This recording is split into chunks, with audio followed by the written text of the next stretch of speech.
It is monsoon season here in southern Arizona. In my opinion, it's the most beautiful, magical time of year.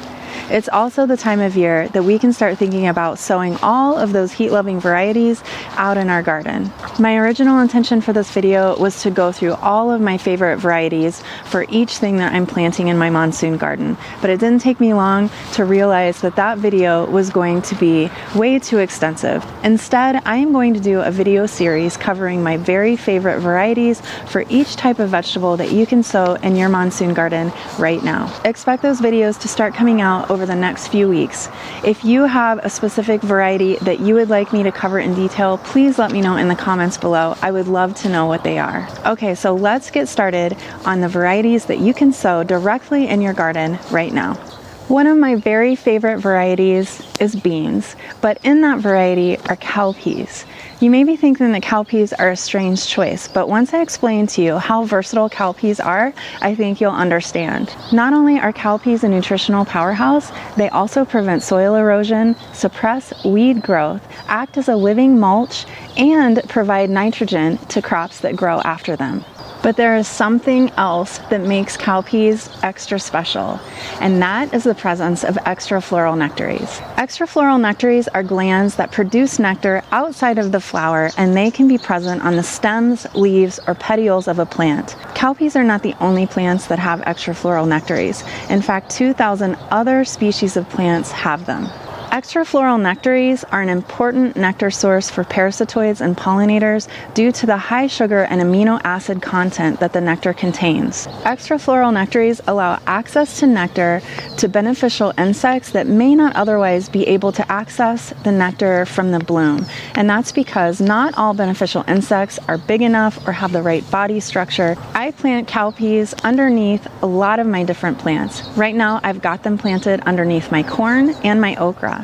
And they are a great combination with corn because caterpillars love corn. But those cowpeas are going to attract beneficial insects such as parasitoid wasps that will prey on caterpillars. A bonus is those cowpeas are covering my soil, conserving the moisture, and suppressing weed growth. Sometimes cowpeas can vine and climb, but that's okay because as long as you start the corn just a few weeks ahead of time, those cowpeas can actually use the corn as a living trellis. A bonus is that cowpeas can provide you with yummy food. The Tahana Autumn variety that I'm growing underneath this corn has a really cute mottled black and white pattern. They look kind of like little tiny cows. We were just talking about okra and cowpeas growing underneath, so that's a great segue into talking about okra itself. Okra is a heat-loving vegetable that I love to grow in my garden. They're often referred to as lady's fingers because of their long and slender shape, which is really interesting. Okra is one of the vegetables that I love to grow in my garden because it is so easy. It doesn't mind the heat, it doesn't mind the drought, and it's also very pest-free. In fact, okra is one of the varieties that I have never had a problem with pests on in my garden, ever. Some people don't like okra because they say it's slimy, but never fear, you can cut down that slime if you cook it at high heat and you add an acid like tomato or lime, which is really delicious. If you don't like to eat okra, you can still grow it for its beautiful hibiscus-like blooms. The pollinators will love it and you'll love looking at it too. You can also let the pods dry on the plant and they will provide beautiful texture and interest to dried floral arrangements. I once thought that I hated okra, but now I can actually eat the pods right off the plant and it is so good. I don't even mind the slime. Let's talk about all the other beans. You can grow many different types of beans right now, including pole beans like these behind me, bush beans, or you can grow Tepary beans. And I want to talk about each one briefly. Tepary beans have been grown by the indigenous people of the Southwest for many generations, and I feel honored to grow these beans. They're a rich source of protein and other nutrients, and they grow after just one monsoon rain. So you want to plant these as soon as the monsoon rains start. Teparys are an interesting plant because the more you water them, the more foliage they'll put on, but the less beans they'll produce. So you want to be a little bit mean to these plants. Even though you feel like you should be watering them as much as your other garden, don't do it. Put them in a separate bed so that they can have less water than many of the other plants in your garden. And if you do that, they will give you tons of beans. Tepary beans will dehisce, which means that the pod will spring open when they're dry, and they will scatter their beans all over your garden bed. Make sure that you pick your Tepary beans before they dehisce so that you can have some in your soup pot rather than having them scattered all over your garden. I don't know of an easier thing to plant in the Southwest than a plant that doesn't want you to water it too much. I actually had some that came up volunteer from last year because I was not diligent enough, and some of them dehisced, and now they're coming up from last year's seeds, and they are winding around the sunflowers that I've planted in that bed this year all the way up to the top. That's about 8 to 10 feet. So some Tepary beans will climb, and I love to see the tendrils winding around those sunflower stalks. That's a great example of using other plants as a living trellis. Other beans that you can grow are pole beans, like these behind me. These are bio beans. I got the seeds from Rancho Gordo. He sells heirloom beans that you can eat, but you can also plant them because they are not hybrids. As long as you have a support for pole beans, they can provide shade, they can provide beauty and interest. The pollinators love the blooms, and then in the fall, they will provide you with so much delicious food. I've been growing these for 2 seasons now, and they are providing me with tons of food, and I just love how they look growing on this cattle panel. You can also grow bush beans just as well as pole beans in a container or a raised bed, as long as you have support for the pole beans. Bush beans are a great additive to plant amongst your other plants, either in a raised bed or in your garden bed, because they can shade the soil and prevent evaporation so that you don't have to water as much.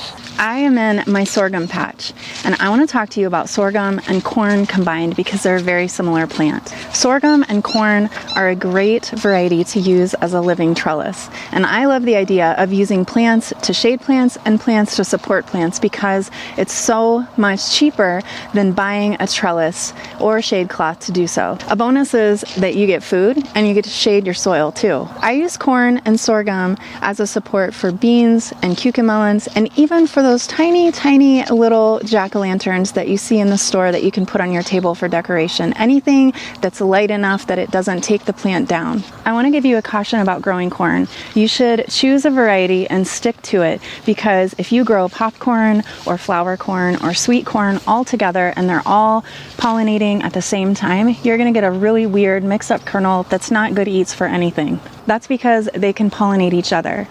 Corn needs 800 feet to half a mile to be able to isolate properly. But there is a way around this. You can still grow a variety of different corn types if you plant them at different times. For instance, I planted the popcorn that I'm growing in my Three Sisters bed first, and then about a month later I planted a different kind of popcorn, and now a month later I am going to be planting some sweet corn. As long as pollination takes place at separate times, you don't have to worry about the mixing. So even if you have a small space, if you stagger the plant types out enough, you can still grow a variety of things and not have to worry about the cross-pollination and those weird kernels that you'll get as a result. I love to grow sorghum for the pollinators. Bees absolutely love the blooms when they're in flower, and if I let it stand for long enough, the birds love to eat the seeds. If you want to harvest the sorghum grain, then you're going to need to protect it from the birds by putting mesh over the seed head. You can also harvest sorghum to make syrup with. You simply crush the stalk, just like you would for sugarcane, and boil it down until it concentrates, and you're going to get a delicious syrup that you can use for your pancakes and lots of other cooking. Or you can just use it as a shade and support plant for other plants, or just for the beauty and texture that it adds to your garden. If you're gardening in the Southwest, I would be remiss without mentioning cucumbers. A great variety of cucumbers to try here in Tucson, Arizona, or anywhere in the Southwest that you live is the Armenian cucumber. And technically this cucumber is a melon, but it tastes and smells exactly like a cucumber. It produces huge fruits that can be up to 2 feet long if you let it. There's a dark variety and a light variety. I found that the light variety for me last year curled around and made some really interesting shapes. Behind me, I have growing on this cattle panel trellis an Armenian cucumber, and it is already producing huge fruits, and it's not even mid-July. I find that the hotter it gets, the more this cucumber grows. Nothing can stop it. The pollinators love it, but also the cucumber beetles love it, so be careful of that. I'm trialing cucumbers as a living mulch this year. I'm growing it underneath spaces between my eggplants and my peppers, so I'll let you know how that goes. If you're growing taller varieties such as eggplants or peppers, try growing some lower vining plants underneath to maximize your space. While we're talking about cucumbers, let's also talk about melons, because melons can either be grown on the ground just like cucumbers or vining on a trellis like this. You can usually grow melons vertically as long as you have the proper support. I would say that there are a few large varieties such as the Charleston watermelon that's just too heavy to grow vertically, but otherwise you should have some fun and try different ones and see what you think. I love the fact that you can grow fruit right in your backyard during the summer and save at the grocery. Melons come in all shapes, colors, and sizes, and I love the variety, and I love trying new ones every year, and in my upcoming melon video, I'm going to share some of those with you. Summer squash and zucchini. They are not all created equally. I thought when I first started gardening that all zucchini would grow well in the garden in the heat of summer, but that's not necessarily the case. Here in the Southwest, there are a few varieties that I've found outperform many of the others, and those are Black Beauty and Mexican gray squash. When I plant these, they are going strong even on the hottest of days. Meanwhile, their garden bed partner is drooping and sad. Like this costata zucchini variety growing right next to my Mexican gray squash. On the hottest of days, I'll come out and the Mexican gray squash is just growing and happy and vibrant. Meanwhile, the costata is very, very droopy and needing water and shade. There are many different varieties that do well, and I trial varieties every year to find the perfect one. I am always in search of new ones. I'll share some of those varieties with you in a specific zucchini video later on, but I will just say that these are certainly the stars of July. Some zucchini varieties will tend to vine, like this costata variety. I could actually grow this vertically because as it grows, the stem elongates and snakes along the ground, and I think that if I put it up on a pole, I could make better use of the space. So keep that in mind if you're growing in a container or in a raised bed. You could probably still fit this into your garden, even though these are really big plants, because you can grow it up. Whether you're looking for a variety that you can grow vertically or one that has a more compact bush habit, just check the back of the seed packet to find one that fits your space. I can't stress enough using plants to shade plants. I've got another video on that in case you want to check that out, but it is the most affordable way to be able to provide shade to your garden without having to invest in structures and shade cloth. In this bed behind me with my zucchini, I have intermingled with them sunflowers that I'm growing, and I plant those every 2 to 3 weeks to keep new sunflowers coming up as the other ones bloom and shrivel so that I can have shade in my garden all summer long. Not only does it attract pollinators to the bed, create shade for your garden and your plants below, but it also is just really beautiful. While we're over here in my zucchini bed, I want to talk about winter squash because they are related, although very different. For years, I thought that I hated winter squash. I had not met one that I liked until I ordered some seeds from Native Seeds here in Tucson, and I found some varieties that were so good. I actually grew so many pumpkins in my garden last year that I had to donate 50 of them to a local nonprofit called Tucson Village Farm. Winter squash need space to vine, so if you're growing in a raised bed, don't worry about them crawling over, draping off, and going out into your yard if you have the space.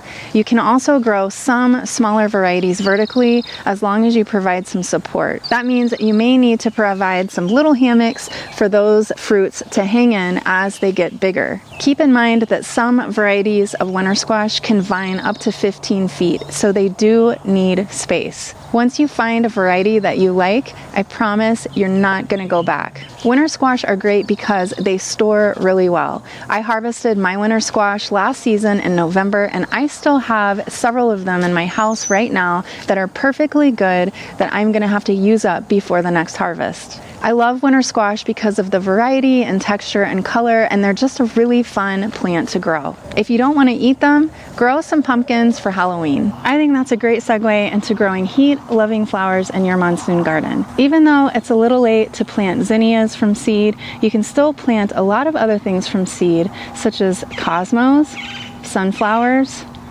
globe amaranth, and purslane. I'm not going to go into specifics on flowers in this video, so all I'll say is plant them. They'll make your garden sing. Until next time, happy gardening.